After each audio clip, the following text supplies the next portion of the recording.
Hello everybody, this is MPCPR2. Is that it? Yes.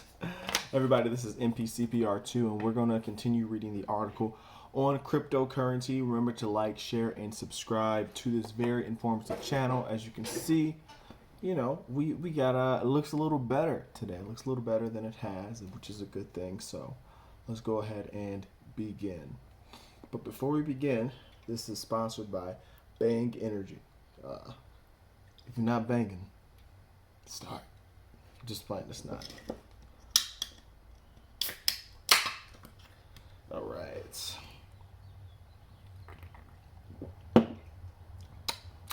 It's good. So,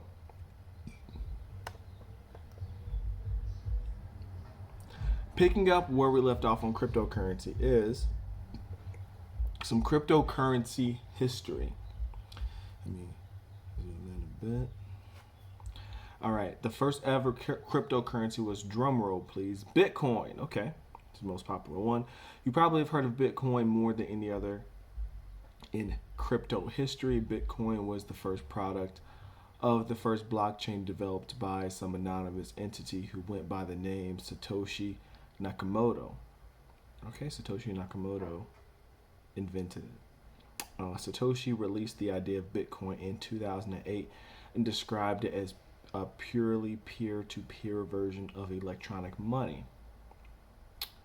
Bitcoin was the first established cryptocurrency, but many attempts at creating digital currencies occurred years before Bitcoin was formally introduced. So, first established, but before cryptocurrency, basically, other people were continuously trying to create some type of online money, but wasn't working, wasn't established. So, don't give up on your dreams, people. Next, cryptocurrencies like Bitcoin are created through a process called mining, which really confuses me. So let's get into that.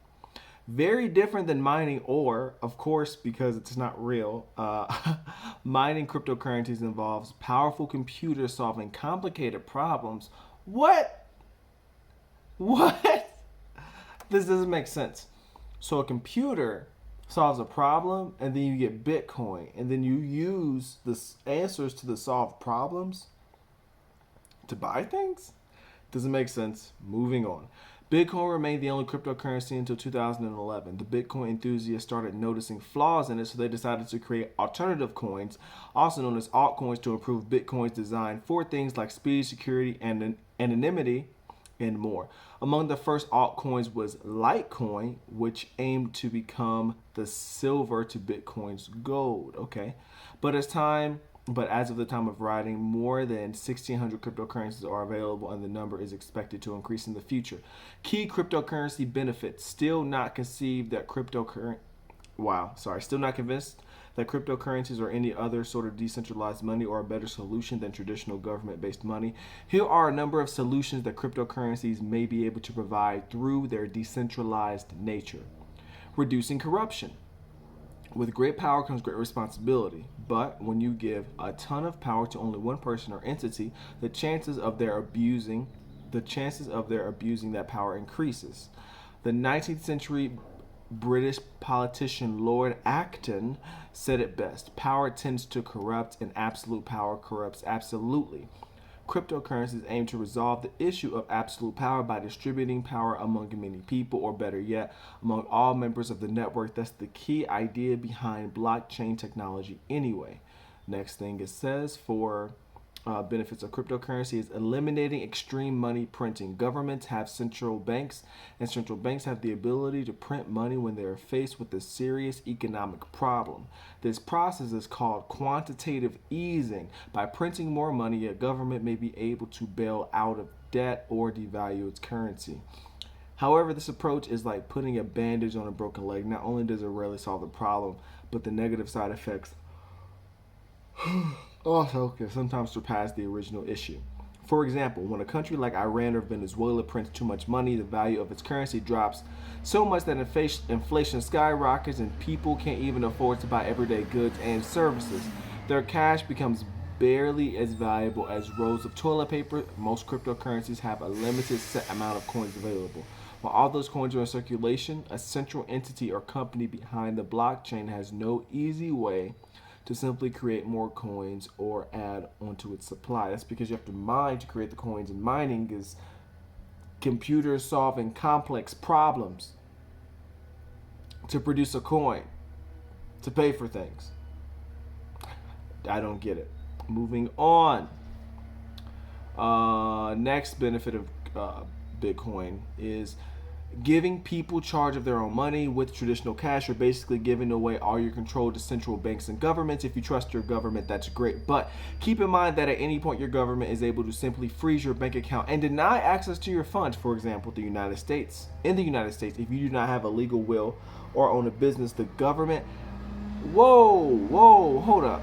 For example, in the United States, if you do not have a legal will and own a business, the government has the right to all your assets if you pass away. Some governments can simply abolish banknotes the way India did in 2016. With cryptocurrencies, you and only you have access to your funds. Whoa.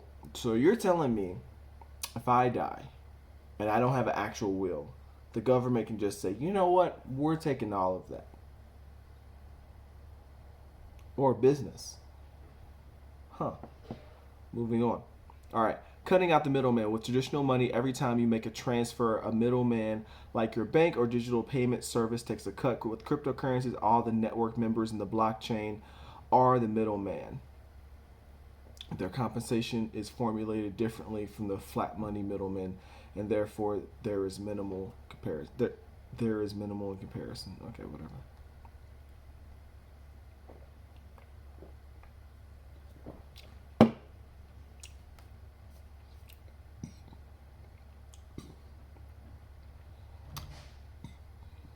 Sorry. Okay. Serving the unbanked, a vast portion of the world's citizens has no access or limited access to payment systems like banks. Cryptocurrencies aim to solve the issue by spreading digital commerce around the globe so that anyone with a mobile phone can start making payments. And yes, more people have access to mobile phones than banks. In fact, more people have mobile phones than have toilets. What? I guess kids have mobile phones and they don't own the toilet. So, but at this point, blockchain technology may not be able to solve. Okay, but at this point, the blockchain technology may not be able to resolve the latter issue. What? Okay. So basically, more people have. Basically, what they're saying is, more people have phones and toilets, and if you have a phone, you have access to basically online currency. But then that's only if you have a wireless internet connection, like 4G, 5G. So that's another thing. Satellites. Moving on. Common crypto and blockchain myths.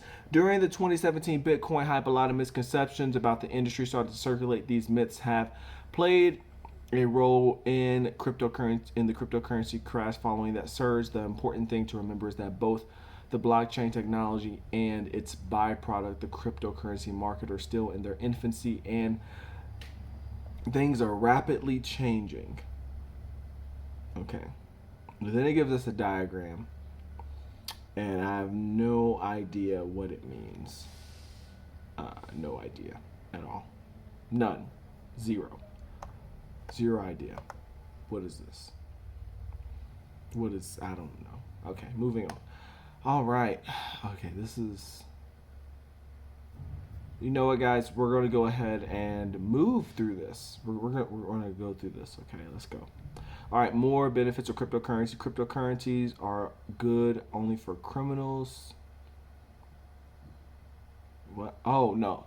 Now we're going to talk about misconceptions of cryptocurrency. So some people think cryptocurrencies are only good for criminals because some cryptocurrencies boast anonymity as one of their key features, which means their identity isn't revealed when you're making transactions. Other cryptocurrencies are based on a decentralized blockchain, meaning a central government isn't the sole power behind them. These features do make such cryptocurrencies attractive for criminals.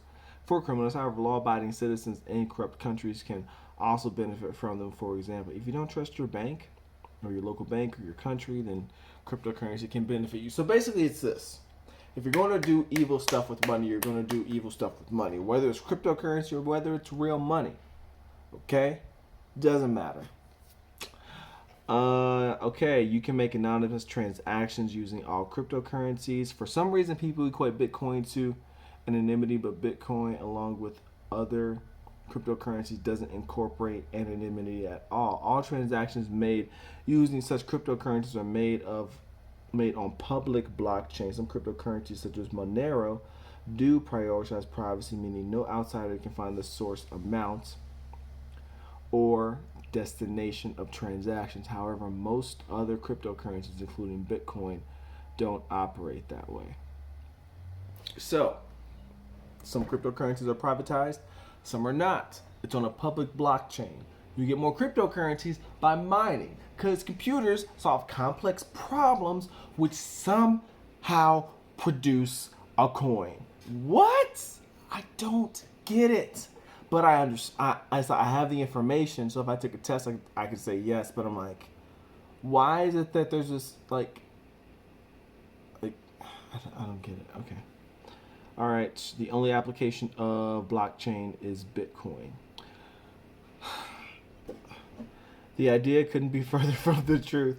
Bitcoin and other cryptocurrencies are a tiny byproduct of the blockchain revolution. Many believe Satoshi created Bitcoin simply to provide an example of how the blockchain technology can work. Okay, no idea. I need to learn more about blockchain technology. Oh my gosh, guys, this is so much. Guys, if you knew. Literally. Okay, one more thing. Another misconception about Bitcoin is all blockchain activity is private. We already went through that. Basically, literally, because Monero is like one of the only cryptocurrencies that prioritizes privacy. Bitcoin does not, because it's on a public blockchain. So what else is this going to say? Okay. Many people falsely believe that blockchain technology isn't open to the public and is accessible only to its network of common users. Although some companies create their own private blockchains to be only used among employees and business partners, the majority of blockchains behind famous cryptocurrencies such as Bitcoin are accessible to the public. Literally anyone with a computer can access the transaction in real time. For example, you can view the real-time Bitcoin transactions. So they just gave me a link and I'm going to click on it, and it's blockchain.com.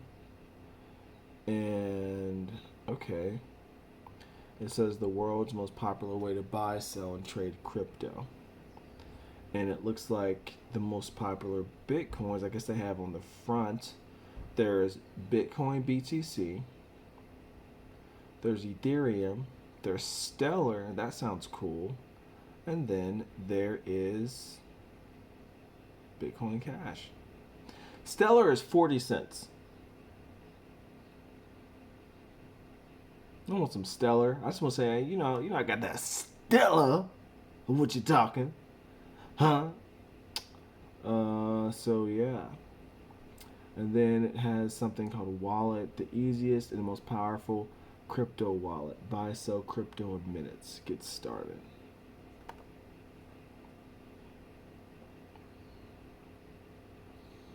Okay, I'm not about to do that. I'm not doing that right now. All right, risk of cryptocurrency. Cryptocurrency wallets.